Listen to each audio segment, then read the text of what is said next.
ఉంచడాన్ని కేచరి ముద్ర అంటాం. ఇట్లా ఉంచడాన్ని ఏమంటాం? కేచరి ముద్ర అంటాం. ఇట్లా ఎందుకు ఉంచుతామంటే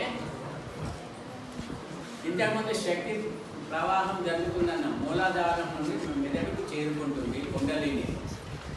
అయితే శక్తి ప్రవాహము ఊర్ధ్వపీడనం ద్వారా పైకి వెళ్ళేటప్పుడు ముక్కు నుండి నోటి నుండి బయటికి పోకుండా ఉండడానికి ఈ నాలుకను అడ్డం పెడతాం.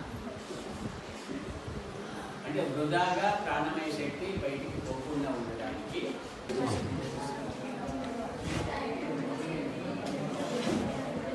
సో పొజిషనింగ్ ఆఫ్ ఫింగర్స్, ఎడమ చెయ్యి ఫస్ట్.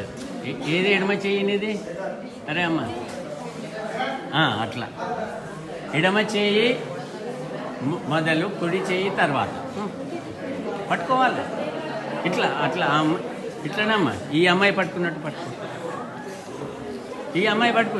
బయట దిక్కుగా కనిపించాలి. అక్కడ చూడండి, కనిపిస్తుంది. So positioning of fingers on year lobes చాలా ఇంపార్టెంట్. ఎందుకంటే ఆక్యుప్రెషర్ సరిగ్గా జరిగితేనే కానీ మన మెదడులోని న్యూరాన్స్ యాక్టివేట్ అవుతాయి. తర్వాత కుడి చెయ్యిని పైకెత్తి ఎడమ చెవి తమ్మెను పట్టుకోవాలి. ఇక్కడ కూడా సేమ్. చూపుడు వేలు బొటన వేలు పట్టుకోవాలా. ఇక్కడ కూడా బొటన వేలు బయట దిక్కుగా కనిపిస్తుంది.